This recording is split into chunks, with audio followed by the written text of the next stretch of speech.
नमस्कार। आज हम जेके राउलिंग की जादुई दुनिया के एक बहुत ही खास मोड़ पर बात करने जा रहे हैं। हाँ, एक ऐसा मोड़ जहाँ से सब कुछ बदल गया। बिल्कुल। हम चर्चा करेंगे Harry Potter and the goblet of fire की। ये श्रृंखला की चौथी किताब है और इसे अक्सर कहानी का सबसे अहम पड़ाव माना जाता है। सही कहा। यहीं से वो दुनिया जो अब तक रोमांचक तो थी, थोड़ी खतरनाक भी थी, वो अचानक बहुत ज्यादा गंभीर और अंधेरी होने लगती है। और ये आकलन बिल्कुल सही है।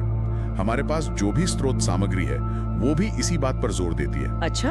तो आज हमारी चर्चा का लक्ष्य सिर्फ कहानी दोहराना नहीं होगा। हम कोशिश करेंगे कि इन स्रोतों के विश्लेषण के आधार पर समझें कि इस किताब के मुख्य घटनाक्रम, जैसे कि ट्राइविजर्ड टूर्नामेंट या वोल्डेमॉर्ट की वापसी, वो किरदारों के विकास को कैसे प्रभावित करते हैं। और खास तौर पर स्रोत इस बात की पड़ताल करते हैं कि कहानी में मासूमियत कैसे धीरे धीरे खत्म होती जाती है। सही। और कैसे वोल्डेमॉर्ट की वापसी सिर्फ एक घटना नहीं रहती, बल्कि पूरी जादुई दुनिया के लिए एक तरह का वैचारिक और सामाजिक संकट बन जाती है।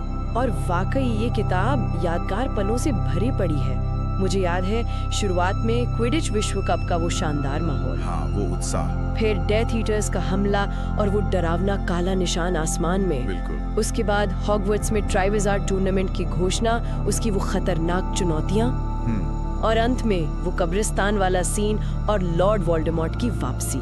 मतलब एक ऐसा क्षण जिसने न सिर्फ किरदारों को बल्कि हम पढ़ने वालों को भी हिलाकर रख दिया था। सही। तो चलिए इन स्रोतों की मदद से इस गहरी होती कहानी की परतों को खोलते हैं। हाँ, शुरू करते हैं। तो कहानी की शुरुआत तो काफी खुशनुमा माहौल में होती है ना? हैरी वीजली परिवार के साथ अपनी गर्मियां बिता रहा है। हाँ। और सब लोग क्विडिच विश्व कप के लिए बहुत उत्साहित हैं। वो कैंप साइट का माहौल, अलग अलग देशों के जादूगरों का जमावड़ा, एक तरह का फेस्टिवल चल रहा है। हाँ बिल्कुल। और स्रोत सामग्री इसी शुरुआती उत्सव के माहौल को बाद में आने वाले अंधेरे के बिल्कुल विपरीत खड़ा करती है। अच्छा, ये कंट्रास्ट जानबूझकर है?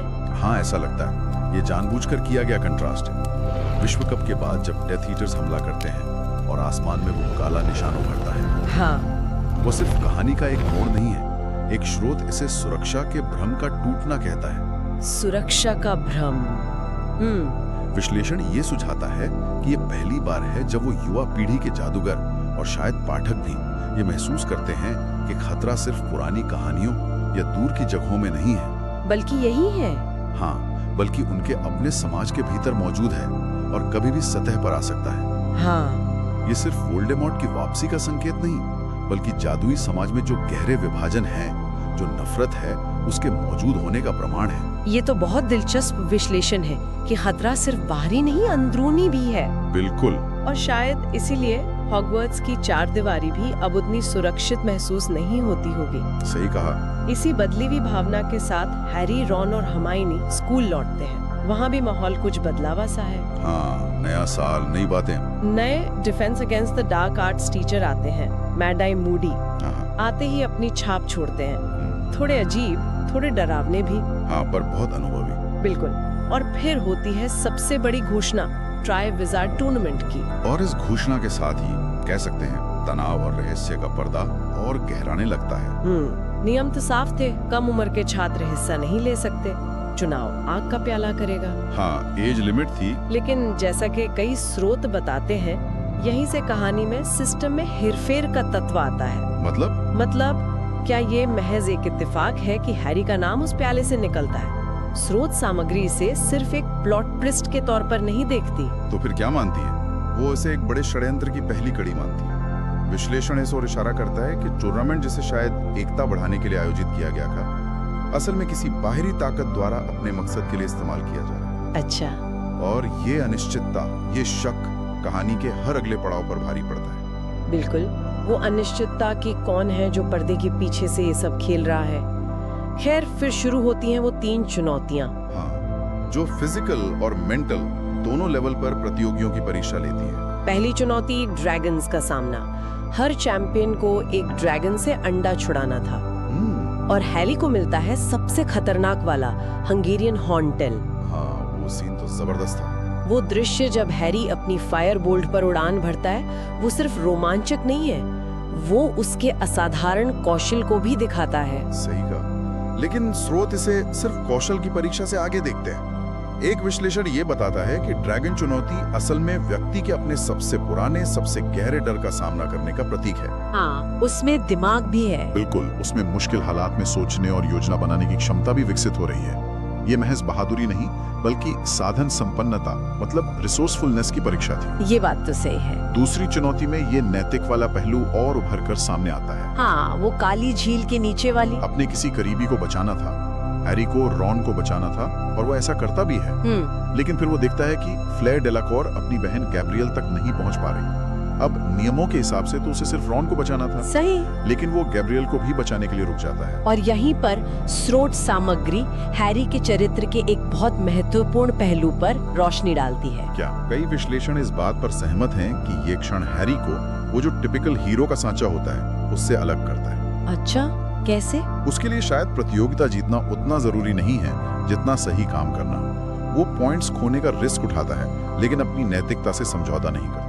हाँ, ये तो है। एक स्रोत इसे करुणा की जीत कहता है, जो टूर्नामेंट के उस कॉम्पिटिटिव माहौल के बिल्कुल उलट है। यह दिखाता है कि हैरी की ताकत सिर्फ जादुई नहीं, बल्कि नैतिक भी है। तो पहली चुनौती ने साहस और साधन संपन्नता परखी, दूसरी ने नैतिक बल, हाँ, और तीसरी चुनौती वो भूल भुलैया।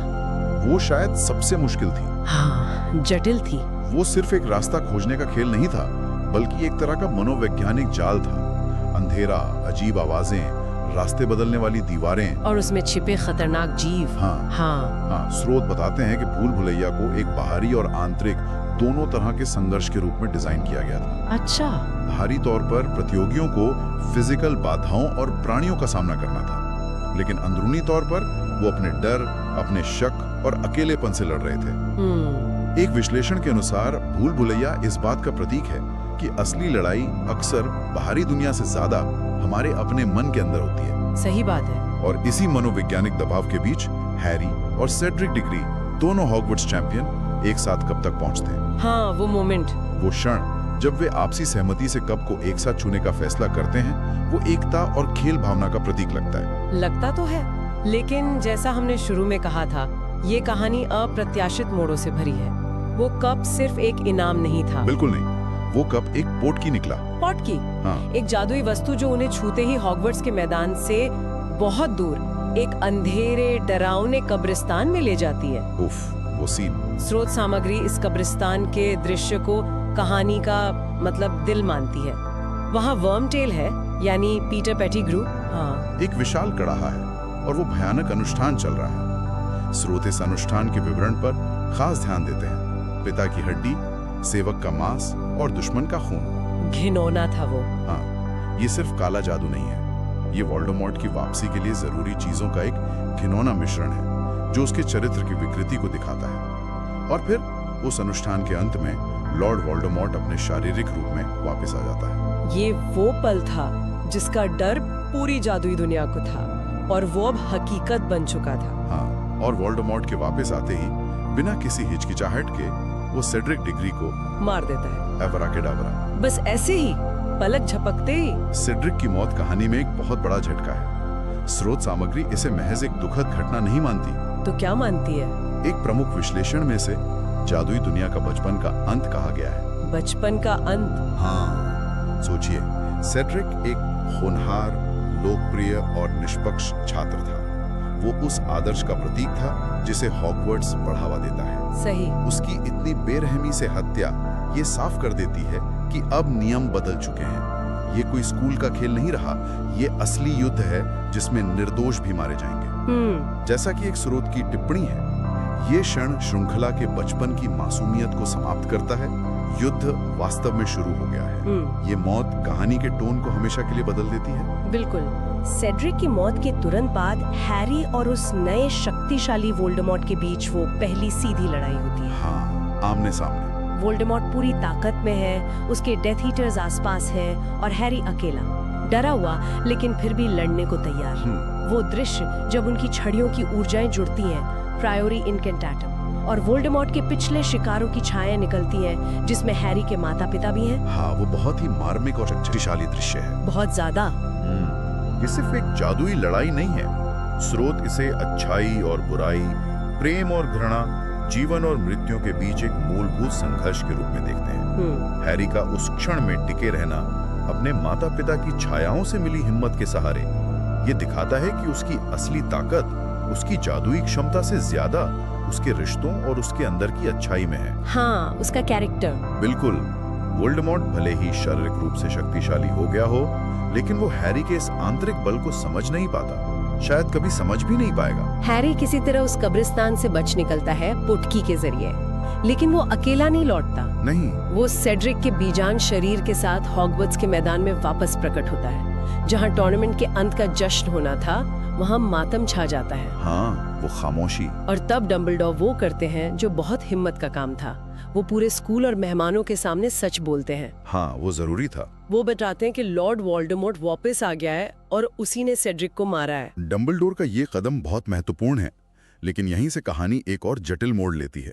वो कैसे? जादू मंत्रालय और खासकर मंत्री कॉर्नेलियस फज इस सच्चाई को स्वीकार करने से साफ इनकार कर देता है। इनकार मतलब मानने को तैयार ही नहीं? बिल्कुल नहीं। स्रोत सामग्री फज के इस इनकार का गहरा विश्लेषण करती है। ये सिर्फ अज्ञानता या डर नहीं है।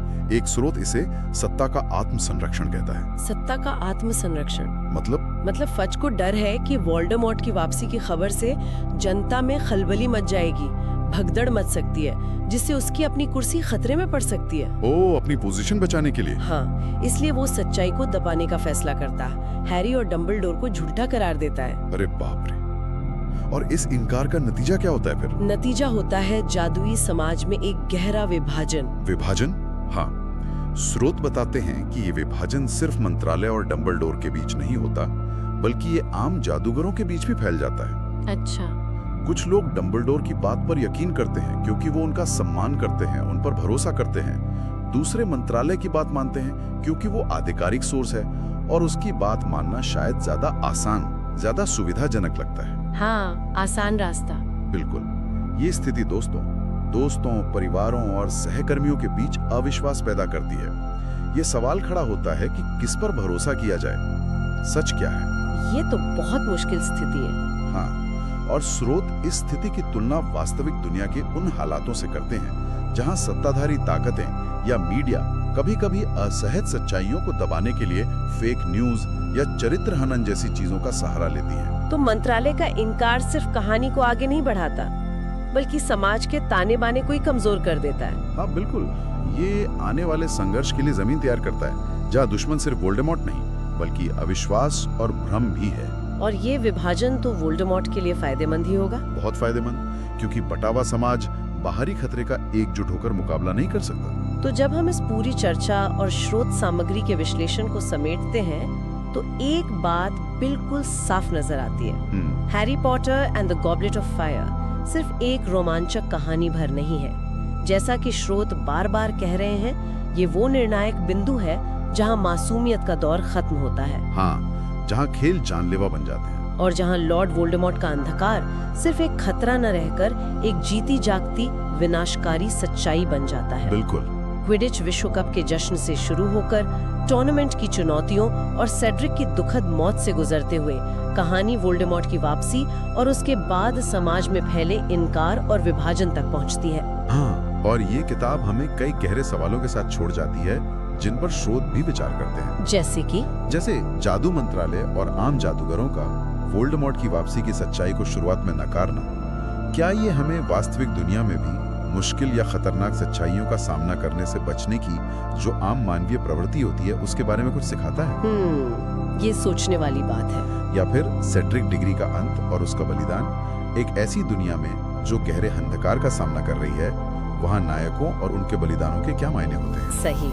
ये कुछ ऐसे विचार हैं जो इस कहानी को पढ़ने या देखने के बाद मतलब हमारे साथ रह जाते हैं, सोचने पर मजबूर करते हैं।